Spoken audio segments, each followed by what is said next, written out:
Welcome to this week's Emuna and Parsha Shiur, Parshat Bo. Today we're going to talk about the idea of coming to Paro, not going to Paro, but coming to Paro with Hashem. There's a stark difference between it, and Be'ezrat Hashem today we're going to discuss it. Paro says after the makas of locust and darkness, "Go away from me." He can't take it anymore. Each moment in our lives, we remember the Exodus. The human in us is born, and when we come out of our egos, out of the will to receive, then Paro is able to be released from us. Paro grows within us. It doesn't let us live. But yet the Moshe within us escapes from ego and gains strength to go back and fight it. Just like Moshe Rabbeinu had to leave Mitzrayim and only later return to Mitzrayim, that inner Moshe within us decides to let Hashem rule and not Paro. Paro leads us to selfishness, the climax of the plague, the darkness, where a person couldn't see anything in front of them. The darkness was so dramatic that it actually put us in a place within our own limits. We couldn't see the person in front of us. We couldn't care about the people in front of us, because measure for measure Hashem was teaching us. If you don't see the person in front of you, you're detached from your surrounding. And so it's through this plague that we come out and we rose to a connection of oneness with our nation. We earned the quality of bestowal.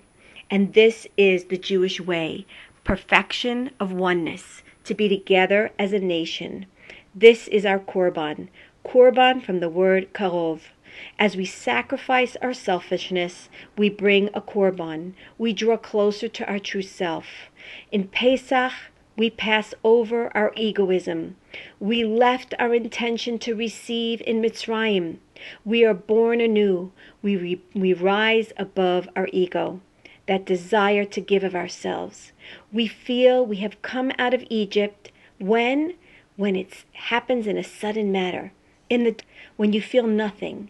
Just before it happens, we're dazed, we're disoriented, just like a baby is born. It happens at midnight. Kabbalistically, the time of building of our kelim, our vessels, towards dawn. We don't understand what's happening. We are to move from a state of constantly thinking of ourselves. How can I exploit the world for the better good of me? To the opposite state. And yet we see there's no other way to live. Let's understand that the Erev Rav comes out with Israel and brings with them the will to receive. They're still there. We still have to be mitaken and correct and modify this form of thinking. They want spirituality, but they don't want to correct their egos, their desire for selfishness. Yet Yisrael is called Li Rosh. If you take the letters Yisrael and switch the letters around, it spells Li Rosh. We do things with our Rosh, with our head. We're conscious. We live on a conscious plane. The plague of the firstborn is the opposite of the Keter. As we learn Kabbalistically, the 10 plagues of Mitzrayim are connected, intimately connected to the 10 spheras, the 10 manifestations of Hashem's presence in this world. The Keter has a very strong, embedded in the Keter, in the crown, the top upmost highest level of the Sphirot, has the intention to receive, because it's from there that we receive all of the blessings from Hashem. But yet, it also, because it's at the Rosh, because it's at the head, it's the hardest klipa. It has the strongest egotistic desire. And it's from there, from the Keter, that we kill Paro. The firstborn is considered Chochmah. It's in the Keter is associated with Chochmah. Ego is darkness, and that's why this week's Parsha is called Come to Paro. What is the Koach of Paro? Koach of Paro is the Koach HaPorea, Koach HaMafriya, the strength, the intensity to disturb us in our Avodat Hashem. So what does Hashem do? Hashem gives makot. Sometimes he has to give yisurim. Yisurim from the word lahasir, to remove the klipot, to remove the external reality. Paro saw himself as being God, all in charge. We, the Jewish people, have to chisel away at that shell, remove that impure husk, and see life internally with Emuna. This is what frees us from Mitzrayim, our limitation, all that holds us back. And it relieves us from our klipa. The makot are geared not towards our neshama. They're geared towards the paro in us, our Mitzrayim. They actually release our neshama and enable us to fulfill our strongest and highest potential. It releases the Moshe within us. So why did the Erev Rav have to tag along? Because Moshe, in his amazing, godly, gifted wisdom, he understood that we all still have Erev Rav in our neshamot.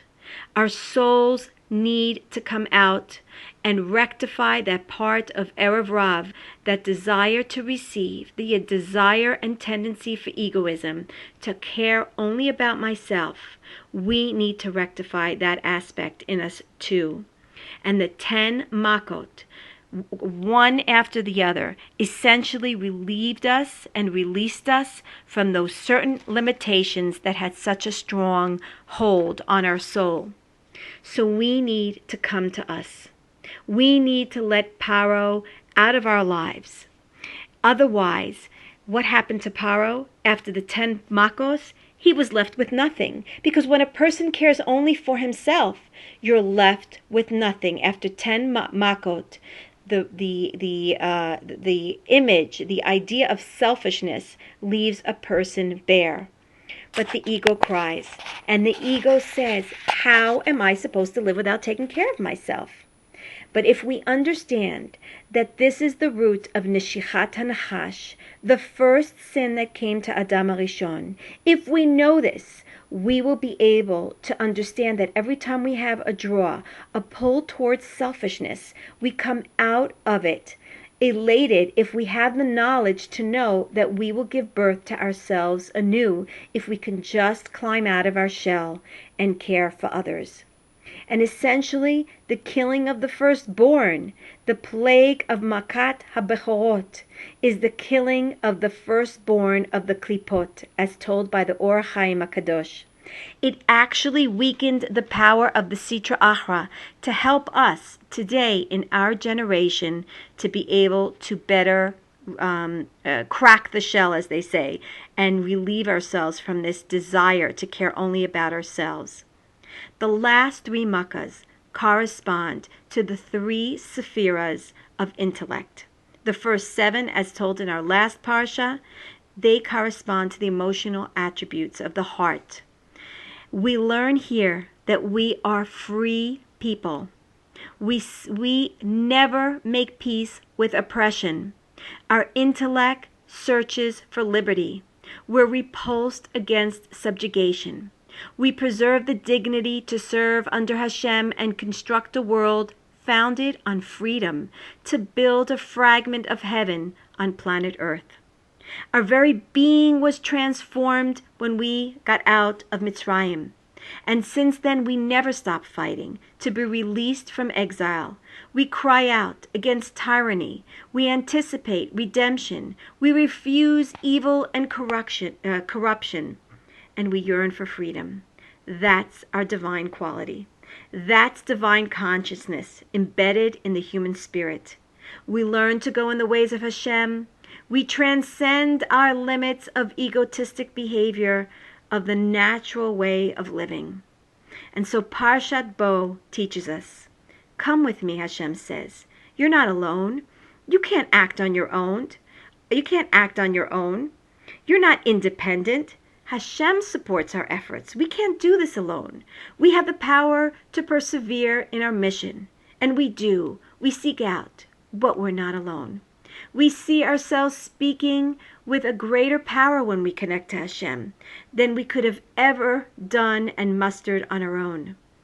Our Moshe inspires absolute trust in fulfilling our unique role. A true leader, as Moshe Rabbeinu was, Zatzal, revives us when we're destitute. We can find meaning in our lives. We are an important link in the chain of the generations past. We have a legacy worth preserving and a future worth fighting for. Our world is heading somewhere, and we control its movement. A leader wants to teach. He wants to seek out the truth. That is the Moshe inside of us that inspires us to love, to be passionate about others' welfare. We see him. We see Moshe Rabbeinu. We don't just see ourselves. We see ourselves in others. Moshe Rabbeinu spreads knowledge that helps improve the world. We have that ability to do the same. He's selfless. He's devoted. He's courageous. And above all, he's humble. He rises above his pettiness, and he wishes to accomplish more than he could have ever done on his own. And when we recognize these characteristics that we have within ourselves, we not only set up a standard for our leaders, but more importantly, we set a standard for living our own lives. We set our eye on the summit, and we're sure that we will be able to complete the journey with Hashem's help. I want to end with the important message that Rabbi Nachman brings down, Zatzal. He says, joy is associated with freedom, as written in Isaiah, for you will go out from exile with joy. The energy of joy awakens the upper world. Sadness places us in exile. The key and the main way to convert from physical to spiritual emancipation is by converting the spiritual energies of sadness to joy. The essence of a Jew is knowledge, Rabbi Nachman continues to teach. All knowledge should lead us to know that Hashem is our God. We fled from Mitzrayim without thought. The Am Yisrael received a flash of light, and they ran after it. It was done in a jiffy, a realization that is en od milvado. That's the connection to true reality. That's what matters. That is the part of our Avodat Hashem. And chas v'shalom, if we forget Hashem and we become saddened, we haven't fully internalized his goodness. Because everything Hashem does is good. We strive to attain this da'at. Every moment brings greater clarity and comprehension, a true understanding of Hashem's intimate presence in our lives every moment. Connected to Hashem, we're not in exile. Paro, all he says, all is mine. The symbol of ultimate heresy and arrogance.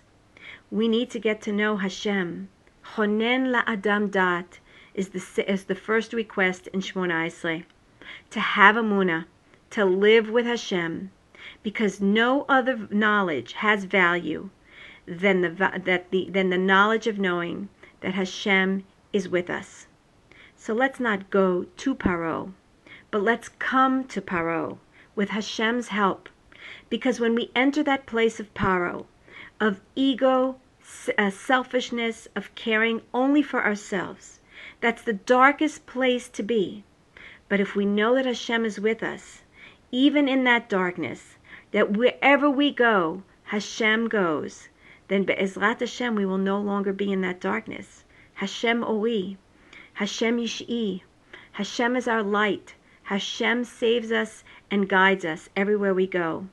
So next time we have to confront the power within us and enlighten and relive that the Moshe aspect within us. Let's remember that Hashem is there to help us. We cannot do anything alone.